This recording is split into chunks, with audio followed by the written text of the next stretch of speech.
Data record dulu ya, biar yang apa namanya, yang nggak hadir bisa melihat nanti.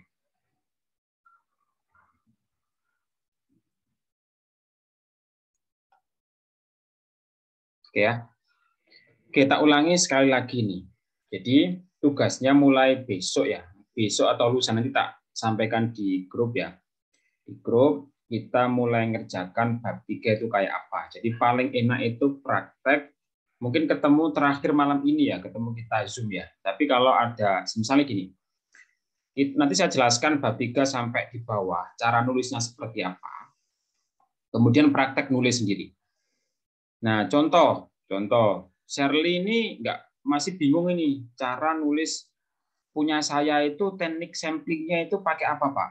Masih bingung. Nah, silakan WA saya, kemudian kita share di grup yang belum paham teknik sampling.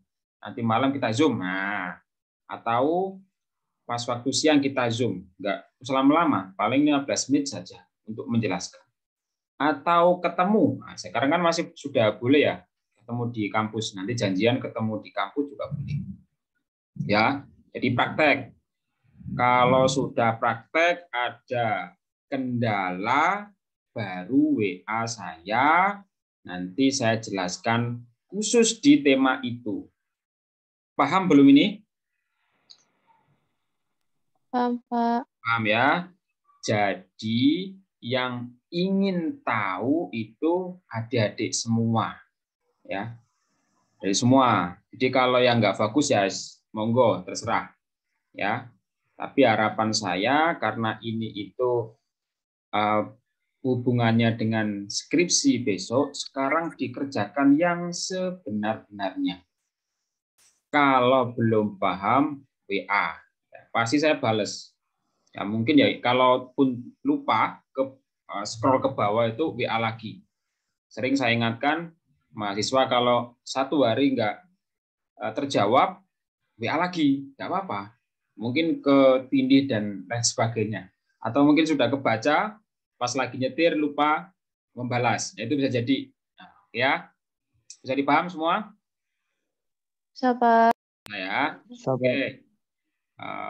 Tak jelaskan ulang lagi. Nah, ini ada subjek, ada objek. Ini kalau adik-adik sudah membaca semua, saya kira paham. Ada subjek, ada objek. Subjek itu ya orangnya, objek itu variabelnya. Gitu. Kalau ditanya nanti, subjekmu apa? Oh, subjek saya adalah orang. Nah, ya kan orang. Karena kita SDM nih. Orang, berarti orang ya pegawai. Pegawai itu ya orang ya. Pegawai atau mahasiswa atau apa ya, pelaku usaha itu namanya subjek penelitian orangnya. Nah, objeknya adalah variabel kita, variabel yang kita teliti. Nah, kalau ditanya objekmu apa, sebutkan variabelmu. Sudah cukup. Ya, paham ya? Nah, kemudian populasi dan sampel. Populasi itu ya seluruhnya lah. Kalau kita mau meneliti di sekolah, ya berarti sekolah itu populasi gitu. Kalau kita mau meneliti mahasiswa metodologi penelitiannya Pak Samsul, nah itu berarti satu grup kita itu namanya populasi. Nah, kemudian sampel itu adalah sebagian. Jadi dibaca aja di sini lengkap ini. Sebagian orang ya, sebagian mahasiswa yang dapat mewakili populasi. Nah, itu bisa macam-macam nanti tekniknya, jumlahnya berapa Pak? Nah, kemarin sudah paham semua ya. Bisa menggunakan HER, bisa menggunakan apa namanya punyanya Sugiono, ya, ada 10 kali jumlah variabel, 5 kali jumlah indikator dan sebagainya, itu banyak. Ya, itu saya kira sudah paham di awal semua. Nah, ini sama ini. Kemudian kalau populasinya itu 50, Pak, dan saya pengen mengambil semua. Nah, itu sudah nggak usah hitung-hitungan itu. Nggak perlu ngitung 10 kali jumlah variabel atau 5 kali jumlah indikator atau menggunakan teknik yang lain, nggak usah. Karena Kalau kita mengambil populasi itu sebagai sampel kita, ya namanya teknik sensus. Nah, jadi semuanya kita pakai. Udah nggak usah hitung-hitungan, berarti ambil semua. Itu ya. Dari sini ada yang belum paham?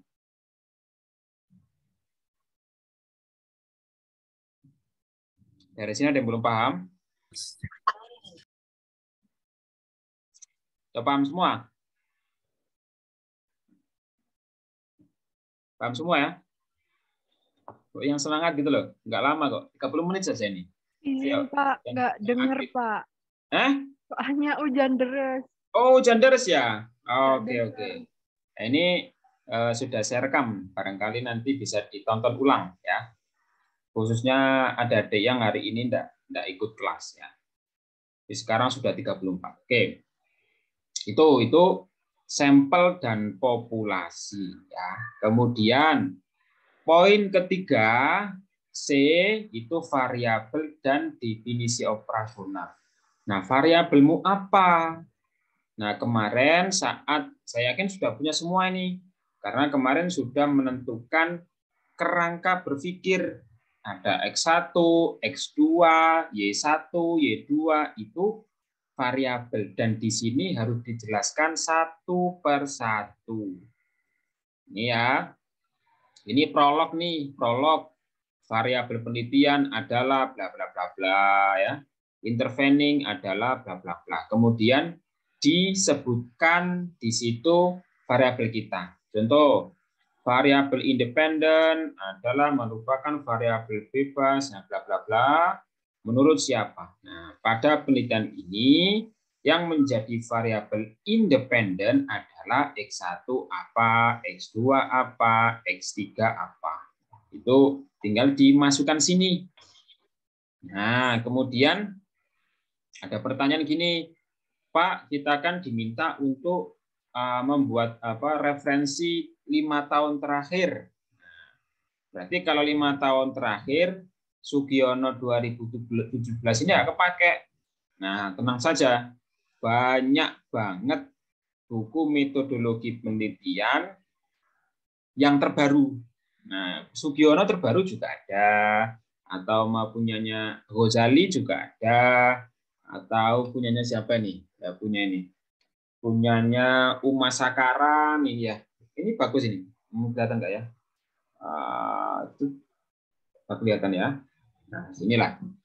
Uma Sakaran, buku 1, buku 2 juga ada. Dan lain sebagainya. Banyak.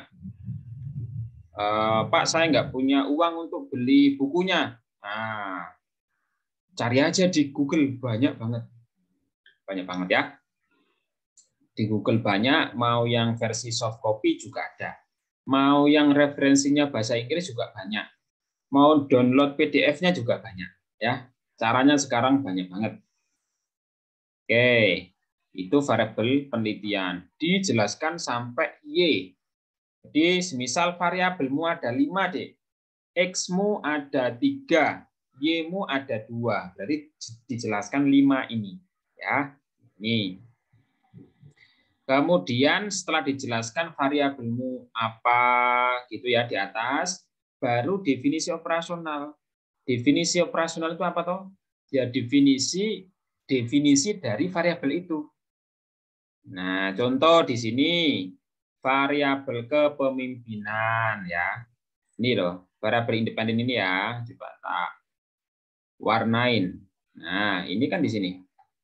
Pertama, variabel independen, ada kepemimpinan, budaya organisasi, dan motivasi kerja ya. Nah, dijelaskan satu-satu. Variabel independen, 1, kepemimpinan ya. Apa itu kepemimpinan? Nah, ini dijelaskan semua. Nah, dan wajib ada referensi. Nggak boleh ngarang, nggak boleh copy paste di Google tanpa ada referensi yang jelas. Nah, gitu ya. Terus gimana Pak cara yang mudah? Yo, mudah banget. Caranya, saya kira adik-adik sudah paham semua. Ketik aja nih kepemimpinan di Perpusnas ya. Setelah itu cari yang terbaru di persempit pencariannya tahun 2021 dan 2022. Udah klik aja, udah pasti akan muncul banyak. Nah, dari situ dibaca kepemimpinan itu didefinisikan apa itu di artikel itu. Nah, tinggal di copy dan diparafrase sedikit ya. Jangan lupa diparafrase sedikit biar tidak sama plek dan tidak terindeks plagiasi. Dan tentunya dipakai referensinya. Ya. Sudah bisa menggunakan Mendeley kan, Mendeley, Zotero, EndNote, silakan apa aja boleh. Itu wajib ya sekarang ya. Wajibnya itu bukan untuk menyusahkan, tapi memudahkan. Jadi kita nggak perlu lagi ini bener apa salah yo, cara nulis referensinya yo, kutipannya bener apa salah ya, itu tidak mikir lagi. Itu sudah pasti benar menurut sistem dan itu sudah diakui internasional. Nah, kemudian X2-nya apa? Dijelaskan di sini definisinya apa? Ya, definisinya. Nah, ada definisi operasional, ada indikator. Itu ada indikator. Indikator itu apa, Pak? Sering apa namanya? Enggak jelaskan ya. Semisal di sini ada variabel, ya, ini variabel ya X1, X2, X3, Y1, Y2 dan seterusnya. Itu namanya variabel. Nah, kemudian variabel itu harus ada indikatornya. Indikator. Ya sering saya sampaikan kalau kita bakso itu variabel berarti indikatornya ya dikatakan bakso itu harus ada pentolnya ya, harus ada apa namanya kuahnya, harus ada mie-nya. Kalau contoh di sini kepemimpinan itu apa ini indikatornya? Nah, atau indikator budaya itu apa? Contoh di sini.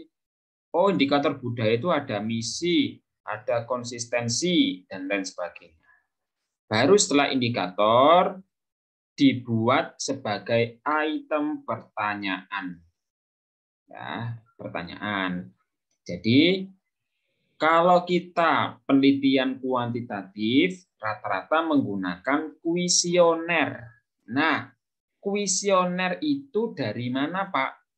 Jadi jangan begini loh ya. Ini sering terjadi dan kasihan lah belajar lama di kampus tapi di akhir-akhir ya kurang husnul khotimah gitu ya.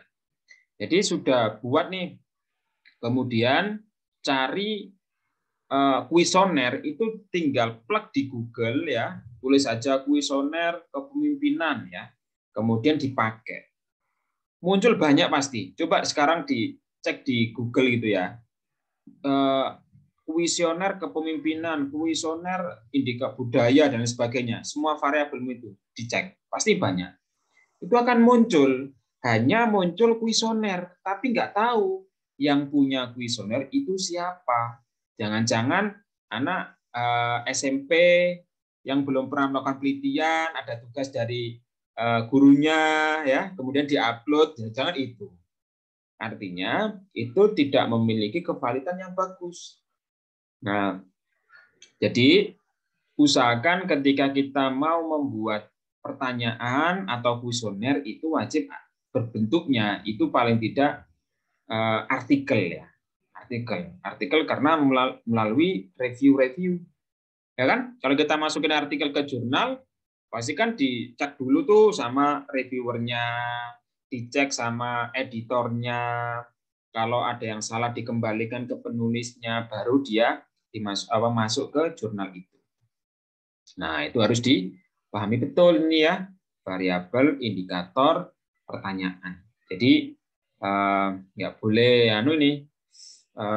bingung ketika ditanya, kamu buat pertanyaan dari mana itu? Wah, nggak tahu, aduh susah. Harus jawab dari indikator. Jadi intinya semua indikator penelitian kita wajib hukumnya ada itemnya kalau kita melakukan penelitian kuesioner ya, menggunakan angket. Nah, jangan sampai nih indikator kita ada 4 ya, misal ada 4. Pertanyaan yang menyangkut indikator ini hanya 3. Berarti ada 1 indikator yang tidak ditanyakan. Itu jangan sampai. Ya. Cara ngeceknya seperti itu. Nah, sama misal saya waktu nguji berarti mesti tanyanya, Dek, kalau ambil Wisono dari mana sih? Cuma ngecek aja. Saya googling, Pak. Waduh, ini salah kaprah ini ya. Dari indikator. Silakan konsultasikan ke dosen pembimbing. Ketika mencari artikel kok susah, nggak ketemu itemnya, ini gimana ini? Ya, kalau menurut saya ditinggal aja. Cari yang ada. Ya. Pokoknya jangan susah-susah untuk buat skripsi. Kalau tesis ya bolehlah agak sedikit ya. Kalau nggak ada harus buat ya. Kalau untuk skripsi, kalau nggak ada tinggal cari yang ada. Nah, itu biar cepat. Karena untuk skripsi kan belajar ya, baru belajar melakukan penelitian. Oke, ini saya hapus dulu. Nah, ini ya, kita lanjut. Tadi udah ada variabel, ada indikator. Kita lanjut, ini sama ya, kayak di atas, menyesuaikan saja ini. Nah, ini ya, contohnya kinerja pegawai, indikatornya apa? Oh, kualitas kerja, waktu, dan seterusnya. Ini bisa dibaca sendiri ya. Nah, nanti setelah itu dibuat tabel. Tabel itu untuk memudahkan kita, terus sebagai penulis, pembimbing, sama penguji untuk melihat, oh ini variabel kepemimpinan, definisinya dari mana ini? Oh, dari Abdurrahman. Indikatornya apa? Oh, ada 6. Pertanyaannya ada berapa? Oh, yang kemampuan ini ada 2, Pak, pertanyaannya. Kebutuhan prestasi ada 2.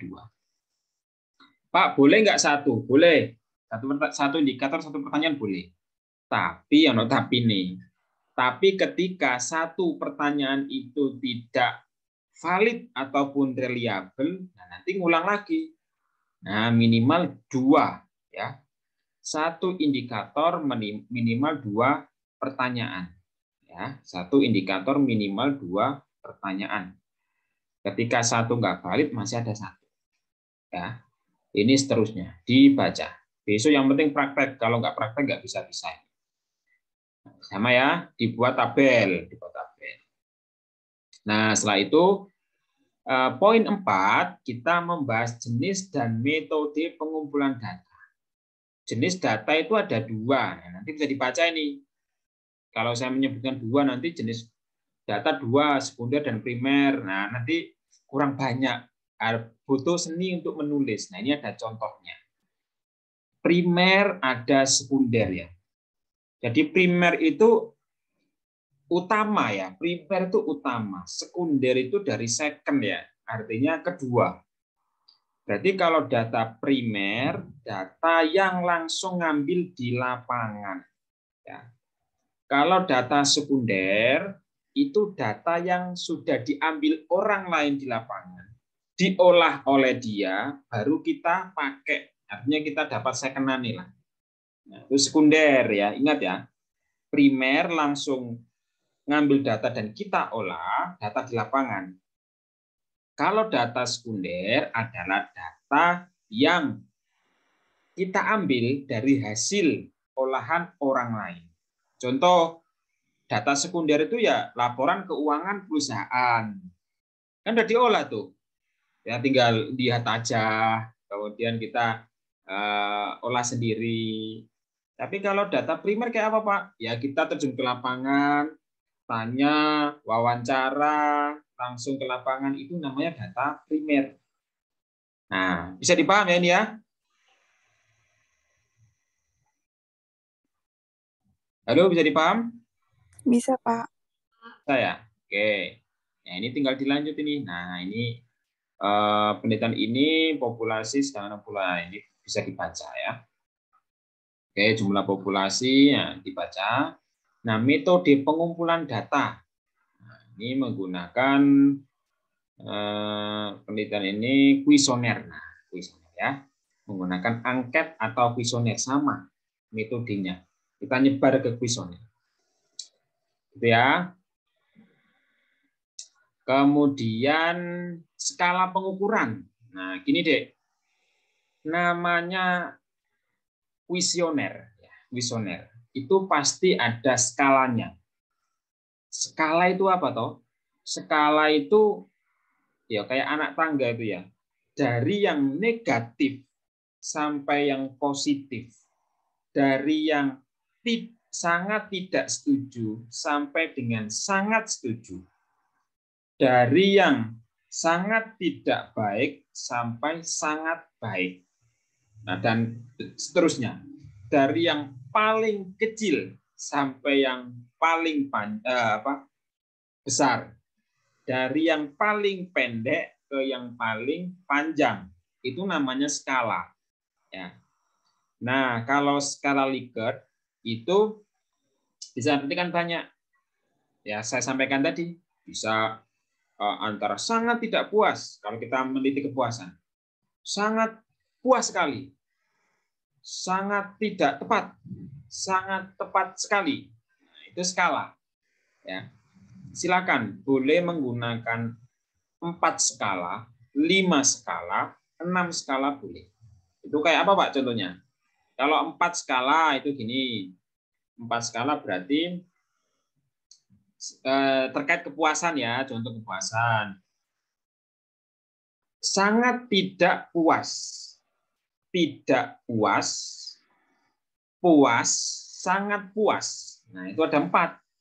Nah, kalau 5 Pak, bagaimana? 5 berarti sangat tidak puas, tidak puas, netral, ya, tengah-tengah netral, kemudian puas dan sangat puas.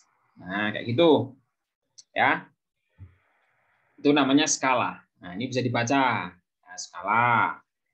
Nah, sangat tidak setuju yang paling negatif, yang sebelah kiri ya, paling negatif itu dikasih skor paling kecil, yang paling positif dikasih skor paling besar. Itu ya. Ini sudah ada aturannya. Nggak boleh nih kita kasih skor yang sangat tidak setuju 5, tidak setuju 4, enggak. Yang paling negatif, yang sangat tidak itu ya, itu nilainya paling kecil. Tapi kalau yang positif nilainya paling besar. Ya, itu dipahami. Itu bisa menggunakan. Kemudian uji instrumen penelitian. Nah, tahu nggak instrumen itu apa? Instrumen ya angketmu itu, daftar pertanyaanmu itu adalah instrumen penelitian. Kuesionermu itu disebut instrumen penelitian. Jadi jangan bingung nanti apa bedanya kuesioner sama instrumen, ya sama aja, gitu aja. Nggak usah bingung-bingung. Kalau ada yang nanya instrumen penelitianmu apa? Instrumen penelitianku itu adalah daftar pertanyaan yang saya dapatkan dari indikator. Ah, keren kan? Jadi cara menyampaikanmu itu berbobot gitu loh. Jadi jangan apa ya? Apa ya? Nah, kan gitu. Ya, uji instrumen. Nah, uji instrumen, apakah kenapa ada uji instrumen? Kalau datanya begitu. Uji instrumen itu untuk mengecek kuesionermu itu valid apa enggak, valid apa reliabel, benar dan dapat dipercaya enggak. Itu bahasanya ya. Benar dapat dipercaya enggak. Itu valid dan reliabel apa enggak. Nah, makanya untuk pengujian instrumen, contoh ya, saya mau mengambil sampel itu totalnya 100 nih. Ya, sesuai dengan metodologi penelitian. Ya enggak ngambil semua. Kenapa, Pak? Enggak ngambil semua. Misal gini nih. Kalau saya ambil semua, saya sebar kuesioner semua nih 100, pleng, ya kan? Kemudian saya uji nih. Uji validitas dan reliabilitas. Ada 2 ya. Ingat, dicatat ini atau nanti dibaca nanti apa namanya besok mungkin kuis aja lah ya, kasih kuis biar ini paham betul. Jadi instrumen itu harus dulu, jangan semua dulu. Sampel saya 100 nih Pak, saya ambil semua aja. Jangan dulu, stop dulu ya. Jadi minimal 30 aja dulu. Nah, kalau tiba-tiba nyebar 100 ternyata nggak valid. Ya, kalau nggak valid ya jangan divalid-validkan ya. Jadi sekarang itu yang benar itu malah disalah-salahkan, itu jangan. Eman-eman gitu loh. Jadi saya sering ada beberapa mahasiswa gitu ya. Pak, saya setelah melakukan uji Pak, ternyata kok nggak valid ya Pak ya. Jadi saya utak-atik angkanya Pak biar valid. Aduh, Bu, jangan gitu, eman-eman gitu loh. Daripada kayak gitu, mending nggak usah ngambil data di lapangan, dah utak-atiin sekalian aja. Kan enak ya. Eman-eman gitu loh, udah serius datang ke lokasi, nyebar kuesioner, tapi ketika ada yang nggak valid, divalid-validkan. Jangan ya. Kalau nggak valid, banyak solusi. Ya, jangan sampai, jangan-jangan ada satu pertanyaan yang nggak dipahami oleh orang, jadi dia salah ngisinya. Atau mungkin tadi yang sangat tidak puas dikasih angka 5.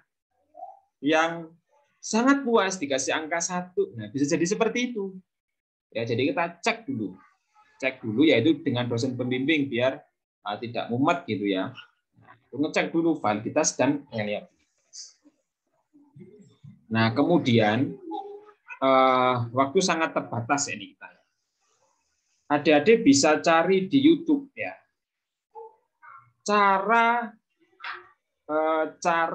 ngecek validitas penelitian. Nah, nanti bisa diulang-ulang itu tahapannya. Ya, cara ngecek validitas itu bagaimana? Di sini sudah ada semua ya. Ini secara hitung-hitungan. Jadi ada R hitung, R tabel. Jadi kalau R hitung ya, ingat-ingat ini ada R hitung, ada R tabel, ada T tabel, ada T hitung, ada F tabel, ada F hitung. Nah, itu gini maksudnya. Ingat-ingat ya. Contoh di sini ada R hitung ya. Kalau R hitung, T hitung, F hitung ya, ada F, ada T, ada R dan lain sebagainya. Yang hitung-hitung itu ya. Itu adalah hasil dari olah datamu. Mau olah data SPSS, mau olah data desain, boleh. Yang mana atau di Excel juga bisa. Nah, R tabel itu kita nyari sendiri R tabelnya. Di mana Pak? Di Google banyak. Nah, sekarang coba ketik aja R spasi tabel atau F spasi tabel atau T spasi tabel, nanti akan muncul. Nah, nanti bisa membandingkan. Nah, dibaca ini biar tahu ya. Ingin membandingkan. Tuh. Kemudian reliabilitas, ada validitas, ada reliabilitas. Nah, cara menentukan dikatakan reliable dan valid, nah, bisa dilihat aja. Ini loh. Nah, jika diperoleh nilai alfa kurang dari 0,6, sedangkan nah ini ya, ini bisa dicek. Nanti ada itu di hasilnya ada Chromebug, sudah ada tulisannya. Nah, tinggal dilihat saja hasil dari olah datamu. Jadi sambil jalan nggak apa-apa. Yang penting adik tahu nih cara ngecek reliabilitas itu gimana. Ini rumusnya seperti ini. Nah, ini pakai SPSS. Boleh mau SPSS boleh, mau pakai Amos Sem itu boleh, mau pakai Excel juga boleh. Ya, dan sekarang terbuka banget, mau belajar apapun tinggal klik di YouTube udah dapat semua. Udah dapat semua. Ya. Apalagi yang praktikal, yang sifatnya 1 tambah 1 sama dengan 2. Statistik kan sama ya. Mau diolah di komputernya siapa, otaknya siapa, hasilnya juga sama. Nah, tapi beda kalau penjelasan itu perlu ada feedback. Kalau nggak paham, tanya. Kan enak ya? Kalau nggak paham lagi, tanya lagi. Enaknya begitu. Kemudian selanjutnya metode analisis. Nah, ini dibaca nih. Analisis deskriptif untuk menganalisis data. Ya. Data apa saja? Semua data berkaitan dengan deskriptifnya. Contoh ya, berkaitan dengan berapa sih jumlah laki-lakinya, perempuannya berapa, terus itu apa namanya deskriptif sampelnya. Terus rata-rata itu umurnya berapa, kerjanya di mana, penghasilannya apa. Itu diawali dari situ. Ya, nanti baca saja di contoh ini. Bentuknya kayak apa toh Pak? Cara nulisnya nanti bisa dilihat ya. Kemudian analisis inferensial. Nah, ini kalau ada kata-kata yang membingungkan. Ini baru ini Pak, kata-kata inferensial ini apa ini? Ini lidah saya ketekuk ini kalau ngucap ini. Ya dibaca dulu. Ya, dibaca. Nah, ada indikator, terus uji outlier model ini apa ini? Ini dibaca. Jadi kalau kita belajar dan kita itu ingin tahu benar ya, saya yakin setelah ini nih, kalau ingin tahu benar ya, setelah ini saya yakin ada di semua akan nyari nih, outer model itu kayak apa, measurement model itu kayak apa toh. Nah itu bisa dicari ya. Tapi kalau membaca ini sudah sangat cukup sekali. Nah, dibaca, kalau nggak dibaca wah sampai besok saya yakin kalau proposal ini ya dikerjakan dengan sebaik-baiknya. Anggap saja kalau kalau Metopen ini itu detik-detik kita DO gitu ya, saya yakin selesai. Biasanya kalau sudah kelip-kelip mau di DO gitu cepat ya. Nah, itu kenapa enggak sekarang gitu loh. Habis itu selesai. Oke ya, itu. Dan semuanya tergantung dari adik-adik semua. Jadi dosen itu memotivasi. Kalau yang dimotivasi nggak mau jalan, ya ibarat tahu pesawat ya, pesawat terbang itu. Pesawat terbang itu dimonitor dari mana-mana aja itu, dari power, kemudian macam-macam, dipandu sampai dia tutup mata pun bisa jalan. Tutup mata bisa jalan. Sampai parkirio khusus ya, diderek, dipenerke, jalannya dipenerke. Ibarat tutup mata itu sudah jalan. Tapi kalau dia nggak nyalain mesin, ya mesin pesawat, dia nggak bakal terbang. Ya, jadi itu loh. Ada di semua itu punya tanggung jawab nyalain pesawatnya, nyalain keingin cepat lulusannya, ya, keingin tahuannya dinyalain. Kalau belum nyala, Bapak ajarin sampai berbusa-busa gitu ya. Tak buatin video biar bisa berulang-ulang dipahami.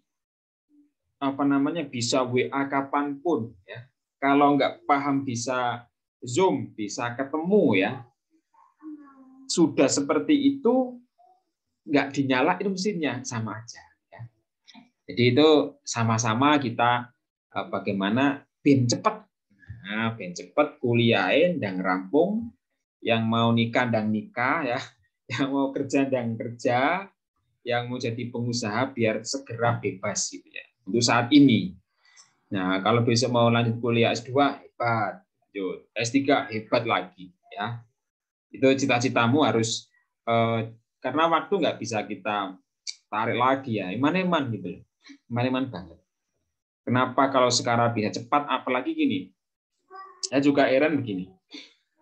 Banyak sekali program-program mahasiswa yang itu dapat memangkas masa studi.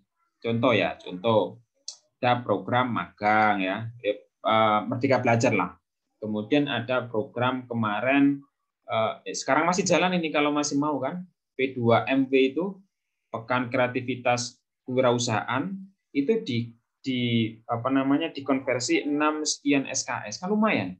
6 sekian SKS itu sama halnya 2 kali metodologi penelitian. Jadi metodologi penelitian 3 ya. 3 apa 4 ya? 3 apa 6 ya? Ada yang tahu nggak? Ya, sekitar itulah ya. Misal 2 mata kuliah dengan bobot 3 SKS. Dan kita hanya mengikuti program itu kan enak. Nah, itu biar cepat itu diikuti. Nah, sayangnya saya mengampu 2 kelas MUKM sama manajemen strategi itu hanya 2 kelompok, masing-masing kelas 1 kelompok, cuma 4 orang. Saya tuh heran, kenapa nggak mengambil kesempatan ini? Kan iman-iman. Kalau kita hitung uang ya, uang masih nggak terlalu banyak, tapi waktu itu yang banyak. Misal nih 6 SKS, 6 SKS itu kita tempuh dalam 1 semester, 6 bulan gitu ya. Kalau kita ambil SKS cuma sedikit. 6 bulan, 1 bulan kita hidup di Jogja berapa? Anggaplah 2 juta. Ya, 2 kali 6 sudah berapa? 2 kali 6 sudah 12 juta loh. Gitu loh, Mas, hitung-hitungannya seperti itu. Oke, kita lanjut lagi. Ya, jadi harus dinyalakan mesin ini biar cepat. Bimbingan saya juga sama nih. Bimbingan saya ini ya nggak ada kabar sama sekali nih. Nunggu ada petir dulu ini. ya, karena sifatnya tidak tidak bahasanya itu bayangan lah, sifatnya bayangan. Karena belum teradministrasi, belum sungguhan lah. Tapi kalau dimanfaatkan dengan baik, luar biasa, nggak akan ulang lagi kan, enak. Jadi kalau kelas ini ada bimbingan saya, ayolah dibuka lah, mesinnya itu dinyalain biar anget ya. Kemudian silakan ada ide apa, buat apa, silakan ayo ya. Oke ya. Karena yang menentukan semuanya ada di semua nih. Bapak mendorong, kemudian ya apapun kebutuhannya kalau Bapak bisa Bapak siapkan. Ya, kemudian uji model fit nanti dibaca semua. Baca, ini kriteria penilaian model fit. Dikatakan fit ketika apa toh? Nah, ada SRMR, ini dibaca ini. Baca, nopo toh Pak ini? Kalau nggak paham, baru ya. Kemudian DULS, DG ini apa ini? Ini dibaca. T square, NVI, RMS, theta ini apa? Dibaca semua. Baru uji hipotesis. Nah, uji hipotesis itu apakah ada pengaruh atau enggak ya? Bukan hanya sekedar hubungan. Kalau hubungan itu timbal balik. Pengaruh itu antara X dengan Y, apakah ada pengaruh? Nah, di bab 2, saya yakin sudah buat semua kan? Di bab 2 itu kan ada hipotesisnya. Hipotesis itu dugaan sementara variabel X mempengaruhi Y. Ketika kita uji, oh ternyata nggak terbukti nih. Oh, berarti hipotesis kita nggak terbukti. Kalau nggak terbukti gimana Pak? Harus pasti terbukti nggak? Nggak perlu. Jangan mengubah data. Eman-eman. Ya, eman-eman banget. Memang ada beberapa dosen yang pengen pokoknya aja lah yang berpengaruh semua biar mudah. Nanti nggak jadi pertanyaan pengujian. Oh, jangan. Eman-eman. Kalau itu ya dari awal aja nggak usah ambil data di lapangan. Eman-eman. Ya, eman-eman kita sudah bahasanya itu orang ngisi kuesionermu, pertanyaanmu dengan benar ya, tiba-tiba tidak kamu pakai itu kan kasihan mereka. Ya, dan kita nanti datanya itu nggak nyaman gitu loh. Karena kita berbohongan di situ kan. Apalagi nanti kita publish. Kan syaratnya kita publish ke jurnal, dibaca orang banyak dan bacaannya itu bacaan yang sampah gitu ya. Karena data yang dipakai itu bukan data real di lapangan, tapi data ya di utak-atik itu. Utak-atik gatuk lah. Nah, itu jangan ya, hindari kayak gitu. Kalau nggak berpengaruh ya sudah nggak berpengaruh. Tinggal apa? Tinggal ngasih alasannya aja, gampang. Bisa konsultasi ke dosen pembimbing, Pak, ini punya saya nggak berpengaruh, Pak. Ini kenapa ya? Nanti dosen pembimbing akan cek runtutannya. Jangan-jangan dirimu salah dalam input data, dalam tabulasi, dalam pengujian. Jangan-jangan salah. Itu tugas dosen di situ. Ketika ada yang nggak berpengaruh atau hipotesisnya nggak terbukti. Itu di awal itu. Kalau benar-benar sudah baik semuanya, caranya ya mudah. Tinggal kita membuat alasan kenapa kok tidak berpengaruh hipotesisnya. Banyak. Nanti bisa atau di sini juga ada yang sepertinya tidak berpengaruh. Nanti bisa dibaca cara untuk membahas hipotesis yang tidak terbukti. Nah, kan dugaan kita kan terbukti ya. Saya menduga ini bahwa Andrea makan sosis dan teh hangat malam ini. Duga kan? Tiba-tiba saya buktikan nih. Saya datang ke tempatnya Andrea, tak lihat, waduh, makan singkong sama susu. Salah kan? Nah, baru saya bisa menjelaskan ini. Oh, ternyata kalau hari apa ini? Hari Jumat itu Andrea tidak lagi minum teh, tapi minum susu. Ini karena jadwalnya. Bisa menjelaskan seperti itu. Fenomena itu contoh sederhana ya. Jadi nggak usah khawatir nanti tidak berpengaruh ya. Itu ini bisa dibaca. Ini uji hipotesis. Nah, enak ya, sudah ada contohnya kok sampai ora iso gawe itu ya kenemenan ya. Kenemenan banget ini. Nah, kemudian analis mediasi. Nah, nanti tergantung kalau punyamu tidak ada mediasi. Ya, nggak usah ditulis mediasi. Ya. Kalau punyamu adanya mediator, ya ditulis analisis mediatornya. Ya. Kalau punyamu nggak ada mediasi mediator, ya nggak usah ditulis. Tuh. Terus analisis faktor dominan. Nah, ini faktor dominan itu biasanya menggunakan R ya, R square. Nah, atau di sini bisa menggunakan T hitung lebih besar ya, dominan. Boleh, ini pakai ini juga boleh. Nah, baru pembahasan. Cukup. Jadi ada di semua cukup sampai di sini. Sayonara ya, cukup selesai sampai di sini. Nggak usah mikir pembahasan. Pembahasannya nanti. Yang penting bab 3-mu ini clear, dan bab 3 itu saya katakan kayak pisau ya, kayak pisau. Pisau itu bisa pisau apapun, bisa untuk motong buah nih misalnya. Atau gergaji itu juga salah satu jenis pisau ya, pisau bergigi itu. Bisa motong buah bisa. Pisau yang panjang samurai, motong buah juga bisa. Pisau yang yang kecil itu juga bisa motong buah. Tapi yang tepat motong buah itu pisau yang mana ya? Pisau pendek, kecil ya, diameternya paling 15 cm. Itu ada aturannya. Jadi intinya metodologi penelitian itu sama, cuman tergantung apa yang diteliti, apa yang dipotong. Ya, kalau dipotong buah ya pakai pisau potong. Kalau mau motong pohon ya, jangan pakai pisau kecil itu, nggak bisa kepotong. Bisa motong ya bisa motong pinggir-pinggirnya aja kan, kulit-kulitnya aja. Tapi untuk motong ya pakai kapak, pakai gergaji. Ya, kalau membeleh sapi itu ya jangan pakai pisau yang kecil, yang agak panjang gitu ya. Dan seterusnya.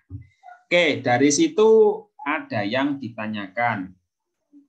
Dari bab 3 ini nggak ada? Ada apa nggak ada? Ini terlena semua ini ya.